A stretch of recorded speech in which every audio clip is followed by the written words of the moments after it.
Hello everybody and welcome to episode 22 of the Train Sim News Show. I hope you enjoyed your Christmas and New Year's or whatever you celebrate, but now it's 2016 and to be honest, nothing much has changed. So we're just going to do a multi-topic ramble episode, I guess you could say, just like it was back in the good old days, and by that I mean 6 months ago, or maybe 7, I can't remember. Let's go on to our first topic. So, over Christmas, the Armstrong Powerhouse finally announced what their route that they were making is. And it's gonna be the Wherry Lines. Oh boy. What do you mean, Daniel? Why are you upset? It's the Wherry Lines. What's wrong with that? Mainly due to the fact that someone on UKTS is already making it. And comparing the pictures, I think he's doing a better job. I'm not saying that to try and make some sort of funny joke, I'm being serious. Just look at the detail here. You know how hard I am to impress in a game like Train Simulator, so when I see things like this, I have no other emotion but to be genuinely impressed. And I'm kinda curious to see what it'll look like finished. And because the Armstrong Powerhouse are now making this route, this one is going to get completely overshadowed, and I guess the creator will have to spend his time listening to Mad World. You know, all around me are familiar faces. That song. Not the original, I don't like that one. My other problem is, well, it's going to be very short. They said that they're going to include the line from Norwich to Great Yarmouth and Lowestoft, also going via Burnley Arms. Norwich to Great Yarmouth is 20 miles, and Norwich to Lowestoft is 23 miles. Meaning this route is going to fall into a similar category of the Semmering Barn, Munich to Rosenheim, and I guess the West Coast Main Line Trent Valley. Nice assets, and it looks good, and it's going to be eye candy, but there's not going to be a lot to do. And thirdly, if their description is correct, they're not going to include the Bittern line. I'm not entirely sure why they're not including the Bittern line, especially if this is going to be payware. It would make a lot of sense to include it, since it does branch off the Wherry lines very close to Norwich, if I'm not mistaken. I guess it's just being omitted so that it can be milked in the future when they actually bother to include it and say, hey, here's a new version of our route, only includes the Bittern line. Now give us your money, plocks. I really don't care if it's their first route, they're still not immune to criticism, and they have had some experience in Train Simulator, let's be honest. I think they've been around since 2007, so the early days of Rail Simulator, let me remind you. And because of that, I'm still going to remain somewhat skeptical. I still think he's going to fall into the eye candy category, and people are going to be overhyped for it, then people are just going to forget about it in not too long after it's released, and then the cycle will happen all over and over and over again until the game quite literally gives up in TS 2018 and nobody can ever play it ever again. Moving on to our next topic. So Wagons have shown us some more pictures of the 313 that they're working on, which is nice. Not against that, to be completely honest. However, since it seems they're nearing the completion of the 313, or at least the 313 pack, I guess you could say, I think it's appropriate to bring this up. I'm not too bothered when it's going to be released, okay? I'm not on that hype train of begging them for the release date. I really couldn't care. What makes me kind of nervous is how it's going to be released. And I don't mean, let's say, through the Armstrong Powerhouse, or is it going to be through Steam? No. As in, is it going to be sold at full price in multiple packs? Because that would be pretty cheap and pretty devious, because this community will pretty much buy anything provided it has a Wagons or Armstrong Powerhouse label slapped on it. I should stress that there are a total of 5 variants of the 1972 body shell. Just in case any of you didn't know, you've got the 314 and 315, which are AC only, the 507 and 508, which are DC only, and the 313, which is AC and DC. Oh, by the way, Network Rail owns a Class 313 which they use for ETRMS testing. Will this be recognised? I don't know. Will I be surprised if they missed? Of course not! Anyway, my point still stands. There is a chance that they might split it up, and like I said, it's not really needed. Visually, the trains are very similar, to be completely honest, and splitting them up into separate packs is really unnecessary, but only time will tell of what they're actually going to do. Oh, and a developer called Ruslo, as I like to pronounce them, are making a BR612, but none of you really care about that train. I like it though. It's pretty much the German equivalent of the Class 158. And just like the Class 158, using 2-car express trains for interregional services is the single cruelest thing you can do, and that practice should quite literally be banned.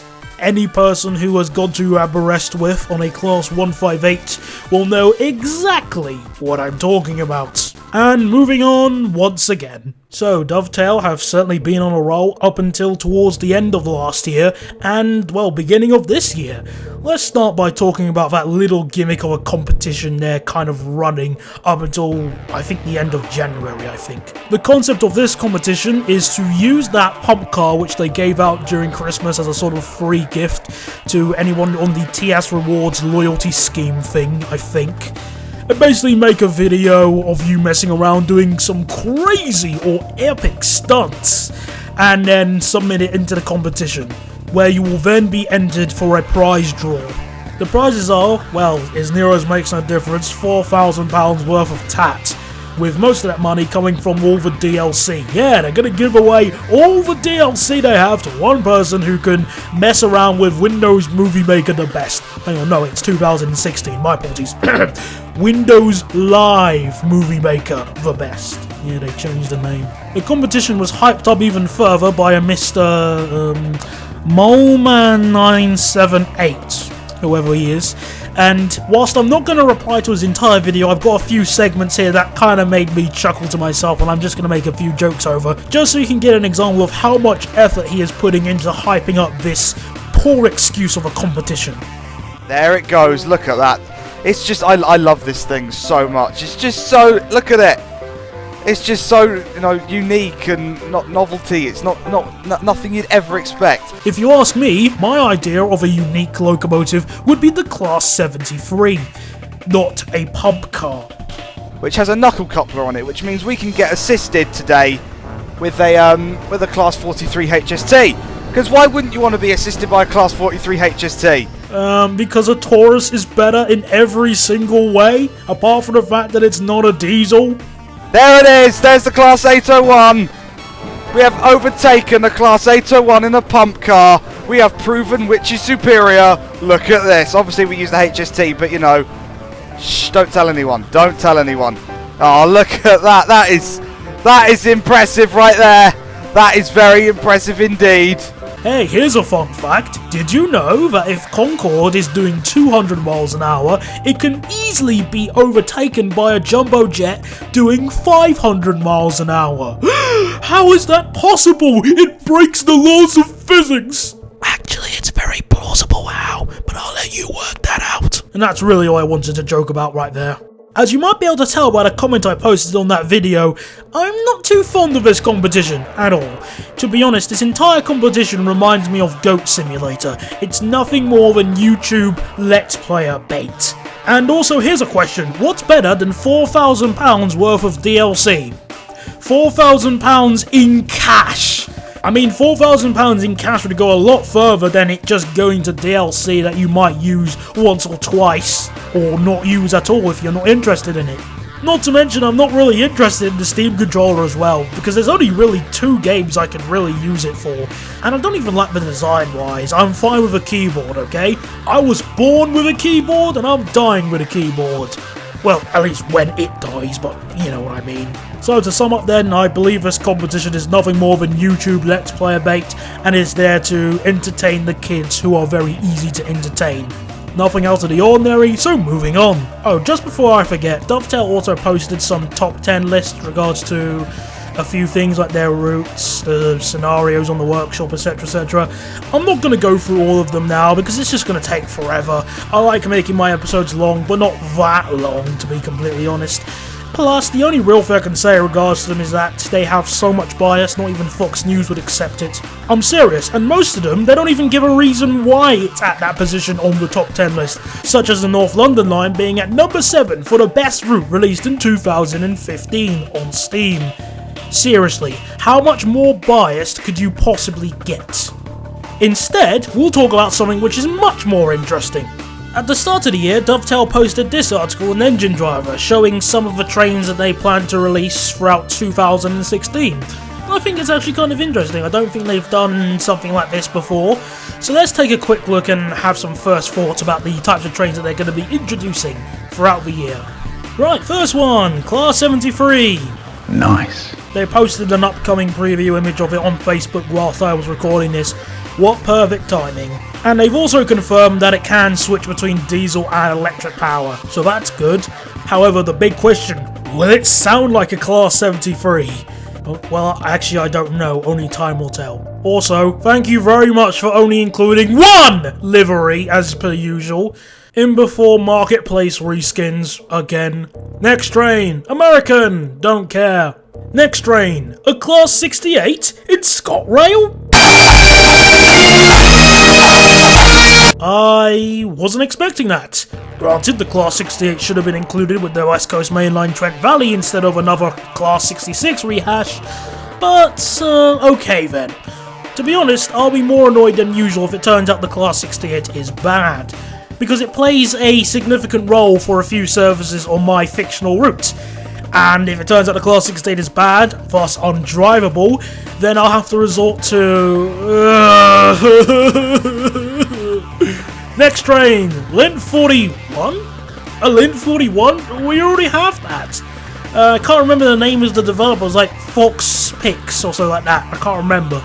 Though to be fair, I will give you devs as well as my viewers the benefit of the doubt if you didn't know that a Lint 41 already exists in Train Simulator. And I think it's been out since 2015, early 2015, roughly around that time, I can't remember.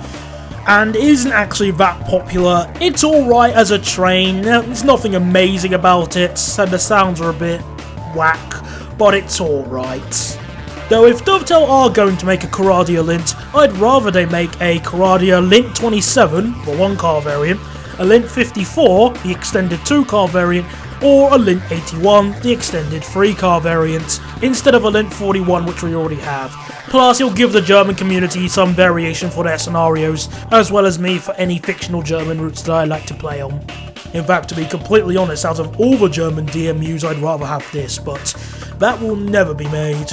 Next train, American! Guess what? I don't care! Next train, an Arriva Class 175? Nice. Again, I wasn't really expecting this. Maybe Dovetail are starting to acknowledge the existence of Wales. Or they'll just make Crew to Manchester instead. Only time will tell. Don't be fooled into thinking that I'm on this hype train for all their new releases.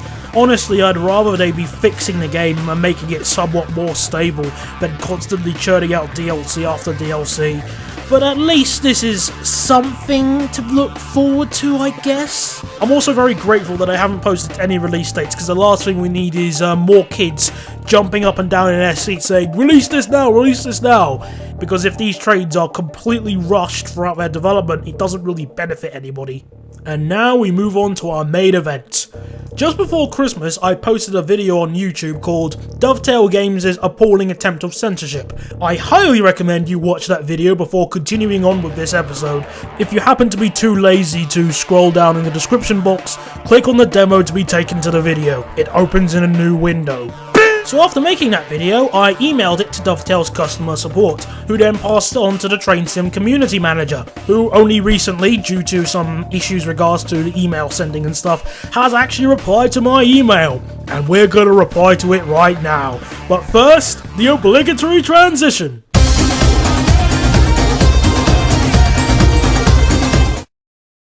Hi Daniel. I hope you are well. My name is James and I am the community manager for the Train Simulator franchise. Well, hello James, and welcome to the Train Sim News Show, where there's smoke, they pinch back. And only a handful of you will get that reference. Just wanted to get in touch with you regarding your recent video titled Dovetail Games' Appalling Attempts of Censorship. First of all, I am happy to acknowledge that this whole situation may have been handled poorly, or at least appear that way from an outside perspective. Well gee, thank you very much for at least acknowledging that, and I think a lot of us will agree that it was handled extremely poorly on your end, and we expected better from Dovetail. Especially on Engine Driver. I must stress that we do not actively censor criticism against any of our products. Well, if that's the case, why are the comments still locked on the Class 40 article, and I think you even censored another article. I think it was a top 10 list, though I can't remember which one. I think it was the workshop scenarios one, if I'm not mistaken. Why are they still censored? There must be a reason why. Criticism is a catalyst for improvement and no products are perfect. No company will ever release something that will please everyone, and we are well aware of this applying to our products and endeavours. Well, of course, regards to the game, I'm not asking for a perfect video game, I'm just asking for a fully functioning video game. And I'm not exactly rushing you, you've certainly had 9 years to prove to me you can make a fully functioning video game, and I'm still not seeing it, I'm afraid. Anyway, on to the incident in question. Having spoken to the engine driver moderators, I have been told that due to our caching system, it is very common for comments to be submitted multiple times, resulting in duplicates. In order to allow free-flowing and tidy discussion, these duplicates are deleted. Unfortunately, due to the system currently in use, these deleted comments then appear as, "This comment has been removed." Due to this, it will often look like we have purged comments or are impeding discussion. However, this is not the case.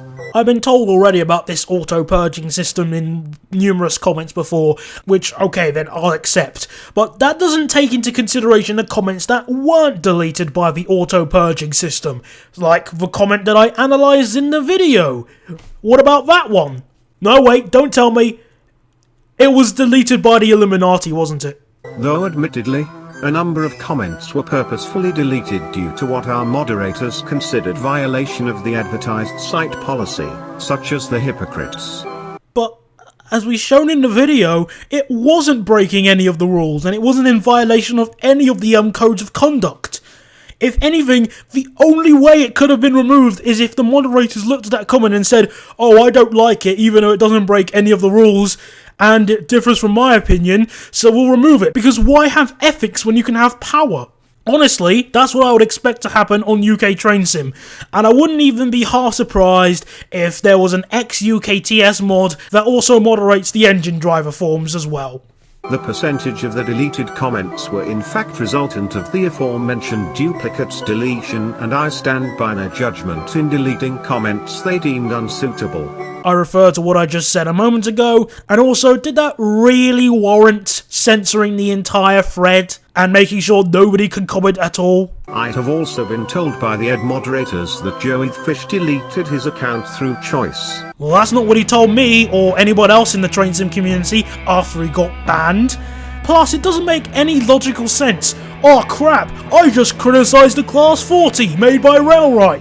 Better delete my engine driver account, otherwise I'll be killed to death for having an opinion.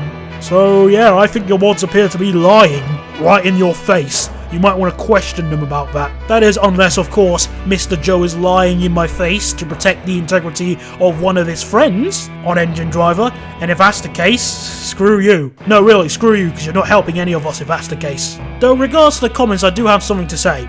Joe the Fish has a differing opinion to the Class 40, criticises it, and gets banned. Someone replies to his comment by the name of Mr. Mungo, or as I like to call him, the boy who cried wolf and expected different results, defends the Class 40 with all his might using red herrings and strawmen galore, gets away scot-free. Oh, just a little top tip for Mr. Mungo in the future. If you're going to scream and cry like a child about someone apparently stealing your reskins just because they look similar, it's a good idea to provide some evidence that they've been stolen, instead of just saying, "Take them down because I don't like them." What can be asserted without evidence can also be dismissed without evidence. Apologies for going off topic, let's go back to the email. If this is not the case, I am happy to investigate further, as account deletions and bans from any of our community forums are regarded strictly as a last resort after repeated violations of our social policies. Something I do not think applies to this particular case. Right. You are right in that it absolutely is not justified for any of our team to ban users or delete comments due to differing opinions. Way, we can actually agree on something for once. We are a company that caters to a massively diverse array of tastes. not just with our train sim franchise, but with FSXSE Enduro Fishing as well, and giving the impression that our communities are not allowed personal preferences or to express their opinions will surely alienate our fans and deter future discussions and engagement between our users. Well, yeah, that's pretty much what I said in the email. If you keep on censoring and banning people like that, no one will feel safe commenting. Obviously, acknowledging the problem doesn't automatically solve the problem, but still. Anyways, I hate sending corporate Y messages, but I hope this answers all of your concerns, and I am happy to continue correspondence should you have any further queries or I have missed anything you raised. Also, it appears the first time I sent this that it didn't go through, so now it's Jan 4th. I hope you had a good Christmas and a happy New Year. Yeah, my Christmas went alright, thank you very much, and New Year went okay as well. So that was the email. To start off, I want to say once again thank you very much for replying to my email, Mr. James of Dovetail Games. Your contribution to my show is most appreciated. Regards to the email, I didn't think the response was that bad. I've had better responses, but I've also had worse responses like Thompson, who still haven't actually replied to my email regards to improving the Trent Valley, even though they are open to criticism. How funny. I'm also a tiny bit concerned regards to the engine driver moderators quite literally lying in the face of the Train Sim community manager regards to Joe the Fish getting his account banned.